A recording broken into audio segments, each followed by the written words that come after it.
আসসালামু আলাইকুম। ডারউইন টেস্টে যে ১১টা সেশন খেলা হয়েছে, সেই ১১টা সেশনের ১১টা সেশনেই বাংলাদেশ ডমিনেট করেছে এবং অস্ট্রেলিয়ার মাটিতে গিয়ে ১১টা সেশন ডমিনেট করে টেস্ট ম্যাচ জেতার রেকর্ড এর আগে সর্বশেষ কবে আছে? আমি অন্তত আসলে মনে করতে পারছি না। আমি তো মোটামুটি অনেকদিন ধরেই ক্রিকেট খেলা দেখি। আমি মনে করতে পারছি না যে অস্ট্রেলিয়ার মাটিতে গিয়ে অস্ট্রেলিয়ার এগেইনস্টে পুরো ১১ সেশন ডমিনেট করে কোনো দল জিতেছে। এখন কোনো দল যখন পুরো ১১টা সেশন ডমিনেট করে জিতবে, তার মানে এটা কোনো আপসেট না। তার মানে এই টেস্টটাতে বাংলাদেশ ডমিনেট করেই জিতেছে এবং অস্ট্রেলিয়াকে আউটপ্লেড করে দিয়েই জিতেছে। কারণ এই টেস্টের কোনো একটা অংশ মনে হয় নাই যে অস্ট্রেলিয়া কখনো ম্যাচে ছিল। ইভেন ৩৬ রানে অল আউট হওয়ার পরে ইন্ডিয়া যে কামব্যাক করেছিল অস্ট্রেলিয়ার এগেইনস্টে, সেটাও কিন্তু session by session, session by session একজন এগিয়ে ছিল, আরেকজন পিছিয়ে ছিল, আরেকজন এগিয়ে ছিল, আরেকজন পিছিয়ে ছিল। সো এই টেস্ট জয়টাকে আমি কোনো অংশে আপসেট বলবো না। ১১টা সেশন কেমন গেছে, পুরো ১১টা সেশন নিয়ে কথা বলতে চাই এই ভিডিওতে। একটু বড় হবে, তবে আপনারা যারা ক্রিকেটটা পছন্দ করেন হয়তোবা মজা পাবেন, কারণ এই ১১টা সেশনকে একটু আপনাদের সামনে রিভিউ করে নিতে চাই। তার আগে একটু একটা বিষয় বলি, সেটা হচ্ছে এই টেস্ট ম্যাচ শুরুর ১ সপ্তাহ আগে থেকে অনফিল্ডের পর্দায় আমরা বেশ পজিটিভ ব্র্যান্ডিং করছিলাম যে এই টেস্ট ম্যাচটা বাংলাদেশ জিততে পারে এবং আমরা সৌম্য সরকার, তানজিদ হাসান তামিম এই টাইপের ওপেনারদেরকে নেওয়া প্রয়োজন সে ব্যাপার নিয়ে কথা বলেছি। স্টার খরুচে হতে পারেন এমন কথা আমরা বলেছি, যদি ফ্লিক শটে বাংলাদেশের ব্যাটসম্যানরা পারদর্শী হন সেই কথাও বলেছি। মুমিনুল একটা হাফ সেঞ্চুরি করতে পারেন সেই কথাও আমরা বলেছি। এখন এই কথাগুলো আসলে কেন বলেছিলাম জানেন? ব্যাপারটা রিসার্চের মধ্যে ছিল, কারণ ডারউইন এমন একটা জায়গাতে, যে জায়গায় বরঞ্চ অস্ট্রেলিয়ার চাইতে বাংলাদেশই ফেভারিট, কারণ এটা অস্ট্রেলিয়ার নর্দার্ন ট্রপিক্যাল অঞ্চল এবং এই নর্দার্ন ট্রপিক্যাল অঞ্চলের জিওগ্রাফিক্যাল জায়গাটা যদি আপনি একটু বিবেচনা করে দেখেন, সেটা অনেকটা বাংলাদেশের মতো। এবং আমার কাছে যেটা আগের রিসার্চ অনুযায়ী সবকিছু মিলে যে কারণে আমি বাংলাদেশকে ফেভারিট বলছিলাম ডারউইনে, তার পেছনে কারণটা হচ্ছে যে অস্ট্রেলিয়ার চাইতে এই কন্ডিশনটা বাংলাদেশের জন্য ফেভারেবল বেশি হওয়ার কথা। অলরেডি বাংলাদেশের দুটা টিম টপ এন্ড টি-20 খেলেছে ডারউইনের ওই কন্ডিশনে, তারা সেখানে সাকসেসফুল হয়েছে এবং এখানে প্রপার কন্ডিশন হয়, যেটা আসলে আমাদের সাবকন্টিনেন্টাল টিমগুলোর জন্য অনেক উপযোগী। কারণ অস্ট্রেলিয়ায় কিন্তু এখনো ক্রিকেটিং সিজনটাই শুরু হয় নাই এবং বাংলাদেশের মতো টিমকে তারা আসলে স্কেজুল দেয় না তাদের অরিজিনাল ক্রিকেটিং সিজনে, যে কারণে তারা কিন্তু ওই যে সিডনি কিংবা মেলবোর্ন কিংবা এডিলেড বা গ্যাবা এইসব জায়গায় তারা আমন্ত্রণ জানায় না। বাংলাদেশকে তারা অফ সিজনে আমন্ত্রণ জানায় এবং অফ সিজনে এই নর্দার্ন অঞ্চলগুলোতেই আসলে খেলার মতো জায়গা থাকে, যে কারণে তারা জানায়। সো এখনকার বাংলাদেশ টিমের যে ধরন, সেই ধরন অনুযায়ী আমরা আসলে ওই কথাগুলো বলেছিলাম। সো দেখেন, এই টেস্ট ম্যাচে ১১টা সেশনের ১১টা সেশন বাংলাদেশ কিভাবে ডমিনেট করেছে। প্রথমত, প্রথম সেশনে একটা খুব গুরুত্বপূর্ণ বিষয়, প্রথম ১০ ওভার কিন্তু অস্ট্রেলিয়া মোটামুটি রান বের করে ফেলেছিল। প্রথম ১০ ওভারে রান ছিল ৪৫, কোনো উইকেট না হারিয়ে। এবং এই জায়গায় খুব একটা ইন্টারেস্টিং ব্যাপার আছে, সেটা হচ্ছে ওয়েদারেল। আমরা অনফিল্ডের পর্দায় দেখিয়েছিলাম তার দুর্বলতা সম্পর্কে টেস্ট শুরুর আগে, যে তিনি পায়ের বলে আউট হন। তিনি সবসময় পায়ের বলে আউট হন, কারণ তিনি অনেক বেশি মাত্রায় অ্যাক্রস চলে যান, অনেক বেশি মাত্রায় অ্যাক্রস চলে যান, যে কারণে পায়ের বলে আউট হন। তবে এই টেস্ট ম্যাচে একটা বিষয় দেখা গিয়েছিল যে তিনি এখন আর এতটা অ্যাক্রস যান না, তিনি একটু ওপেন থাকেন, মানে আগের টেকনিকটা তিনি শুধরেছেন। ঠিক ওই সময়ে ১০টা ওভার বাংলাদেশ সময় নিয়েছে ওয়েদারল্ডের ব্যাপারে, ততক্ষণে তিনি ২৩ রান করে ফেলেছিলেন ৩৩ বলে। হাসান মাহমুদ তাকে অফ স্ট্যাম্পের বাইরে বল করলেন। So it was very good bowling plan. সেটা তালহা জুবায়ের সে বোলিং প্ল্যানটা করে দেখ, কিংবা মাঠে ক্যাপ্টেন ওই রকম ইনস্ট্রাকশন দেখ, যাই করুক না কেন, ওয়েদারলকে তার টেকনিক্যাল পরিবর্তন অনুযায়ী তাকে কিন্তু ওইভাবে আউট করা হয়েছে। দেন আসি আমরা ট্রাভিস হেডের জায়গাটা। ট্রাভিস হেড আমরা জানি, এর আগে অনফিল্ডের ভিডিওতে আপনারা দেখেছেন যে অ্যারাউন্ড দ্য উইকেট বলে তিনি আউট হন। এই ধরনের বলগুলো তার দুর্বলতার জায়গা। ইনিশিয়ালি তাকে ওভার দ্য উইকেট বোলিং করে সেটেল করা হচ্ছিল প্রথম সেশনে, কিন্তু একটা পর্যায়ে হাসান কিন্তু অ্যারাউন্ড দ্য উইকেট এসে তাকে পরবর্তী সময় উইকেটের পতনটা ঘটিয়েছেন। সো দুইটা উইকেট অলরেডি পড়ে গেল অস্ট্রেলিয়ার ৫২ রানের মধ্যে।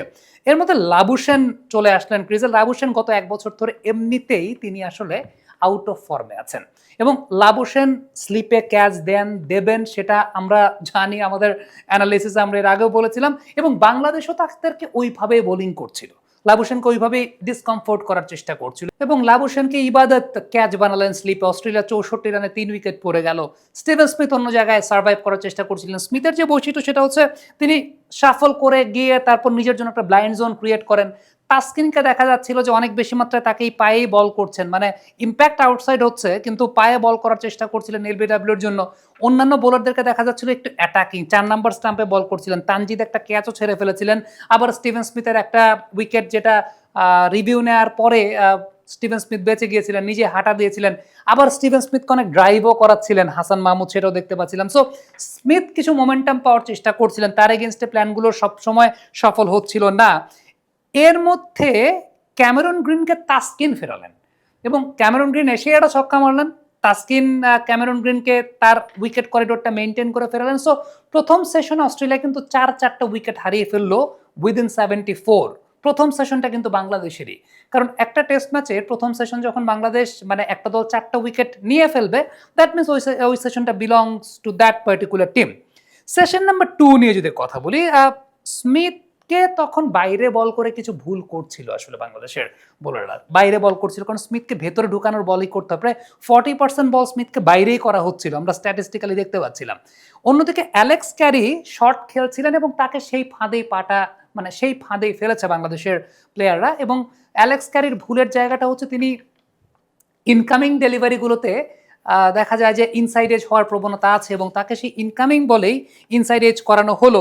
অন্যদিকে মেহেদী হাসান মিরাজ সেই জায়গাটা কন্টেইনিং বোলিং করছিলেন এবং এখানে একটা খুব উল্লেখযোগ্য ব্যাপার, সেটা হচ্ছে মিরাজ কন্টেইনিং বোলিং করছিলেন দেখে ওই পাশ থেকে রান তোলার একটা রাশ ছিল।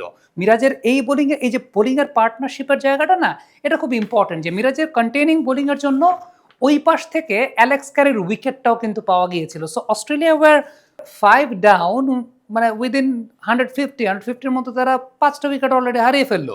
এরপরে যদি আপনি চিন্তা করেন ওয়েবস্টারকে Taskin, what a gem of a delivery it was. Australia already 6 down, মানে দ্বিতীয় সেশনের খেলা চলছে, অস্ট্রেলিয়া সেই জায়গাটা 6 ডাউন।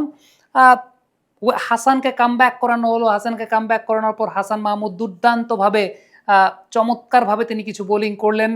এর মধ্যে স্টিভেন স্মিথ তিনি টেকার চেষ্টা করছিলেন, হাসান তাকে অনেকক্ষণ ধরে চেষ্টা করছিলেন, করতে করতে করতে করতে একটা সময় হাসান মাহমুদ স্টিভেন স্মিথের উইকেটটা নিয়ে নিলেন। এবং এই প্রথম দিনের পুরোটা সময় বাংলাদেশ যতক্ষণ বোলিং করলো, পুরোটা সময় কিন্তু 3টা সেশনে বাংলাদেশ পুরোপুরি ডমিনেট করলো।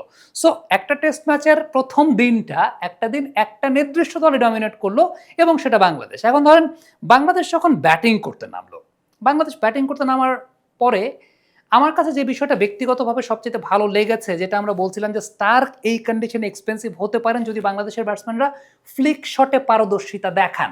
সাদমানকে দেখা যাচ্ছিল, তানজিদকে দেখা যাচ্ছিল উইকেটের মানে ব্যাটিং ক্রিজের অনেক ভেতরে ঢুকে তারা ব্যাটিং করছিলেন, ডিপ ইনসাইড দ্য ক্রিজ যখন স্টার্ককে ডিল করছিলেন। এবং আমি কয়েকটা শট যদি বলি যে ফ্লিক শট করেছেন, আপনি 4.4 নাম্বার ওভার মানে পঞ্চম ওভারে সাদমানের একটা ফ্লিক শট দেখবেন, 6.5 নাম্বার বলে সেখানেও ফ্লিক শট দেখবেন, এবং 8 নাম্বার ওভারের শেষ বলটা 7.6 যেটা আমরা বলি, তানজিদ তামিম ডাউন দ্য ট্র্যাকে গিয়ে এসে অ্যাটাক করলেন, সাদমান আবারও স্টার্ককে একটা ফ্লিক শট করলেন, 2 রান নিলেন, এরপর আবার একটা ফ্লিক শট করতে গিয়ে সাদমান আউট হয়ে গেলেন।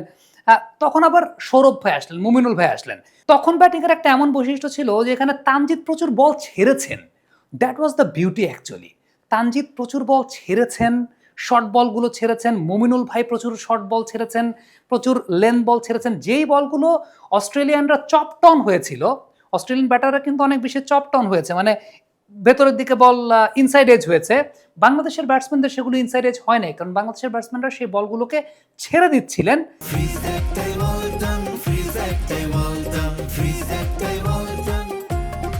আর প্রচুর পরিমাণে সিঙ্গেল খেলছিলেন। এবং মুমিনুল ভাই আরেক দিক থেকে আরেকটা লিডারশিপ তিনি রেখেছিলেন যে তিনি বাউন্ডারির উপর ডিল করছিলেন অনেক বেশি। তানজিদ বল ছাড়ছিলেন, মুমিনুল ভাই বাউন্ডারির উপর ডিল করছিলেন। এর মধ্যে মুমিনুল ভাইয়ের উইকেট গেল, শান্ত সেই জায়গাটায় আসলো। শান্ত আসার পর শান্ত বল যেমন ছাড়ছিলেন, শর্ট অফ লেন্থের বলে তিনি সর্বপ্রথম কাউন্টার অ্যাটাক করলেন, পুল শটগুলো খুব ভালো মতো করলেন, স্ট্রেইট খেলা শুরু করলেন। স্পিন যখন আসলো সেখানে ডাউন দ্য ট্র্যাকে গিয়ে এসে মারা শুরু করলেন।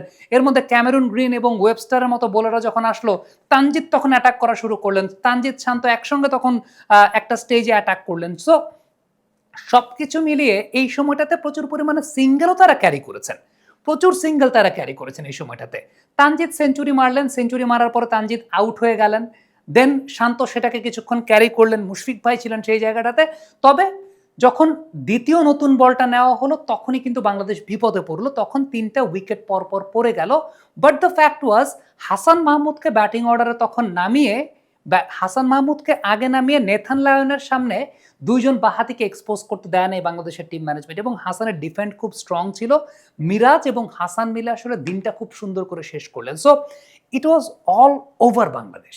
6টা সেশন, 2 দিনের 6টা সেশনের 6টা সেশনই বাংলাদেশ পুরোপুরি ডমিনেট করলো।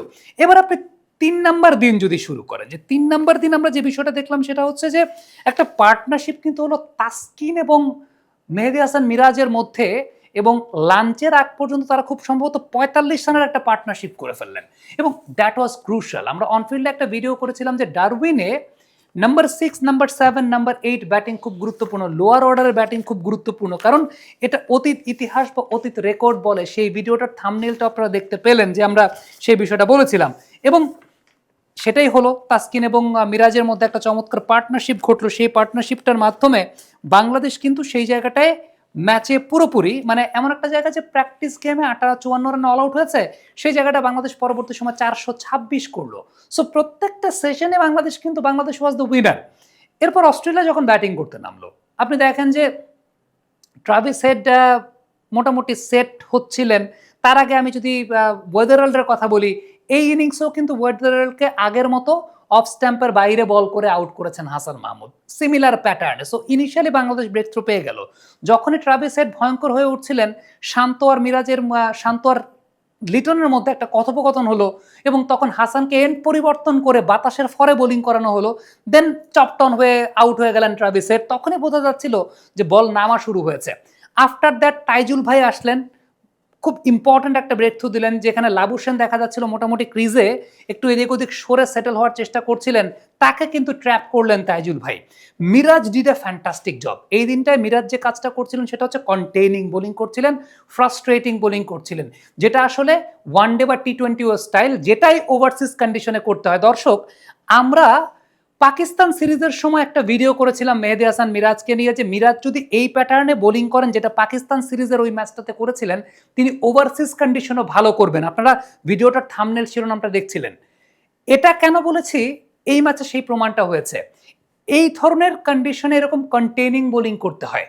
এই টাইপের কন্টেইনিং বোলিং করতে থাকলে একটা সময় ব্যাটসম্যানরা কিন্তু ফ্রাস্ট্রেটেড হবে, এবং ফ্রাস্ট্রেটেড হয়ে ওই জায়গাটায় কিন্তু স্টিভেন স্মিথ উইকেটটা দিয়ে এসেছেন। বাট অ্যালেক্স ক্যারি এবং সেই সঙ্গে ক্যামেরন গ্রিন, তারা একটা পার্টনারশিপ বিল্ড করার চেষ্টা করেছেন। তারপরও আমি বলবো এই জায়গাটা 60% ওয়ার বিলং টু বাংলাদেশ, কারণ এই দিনটাও বাংলাদেশ আসলে আমার কাছে মনে হয়েছে যে ডমিনেট করেছে। সো আপনি 3 দিনের 9টা সেশন বাংলাদেশকে পুরোপুরি ডমিনেট করতে দেখা গেছে। হ্যাঁ, আমি তৃতীয় দিনের লাস্ট সেশনটার কথা যদি বলি, মানে 9 নাম্বার সেশনের কথা যদি বলি, সেটা হয়তো বা আপনি বলতে পারেন যে অস্ট্রেলিয়া কিছুটা ফাইট ব্যাক করার চেষ্টা করছে।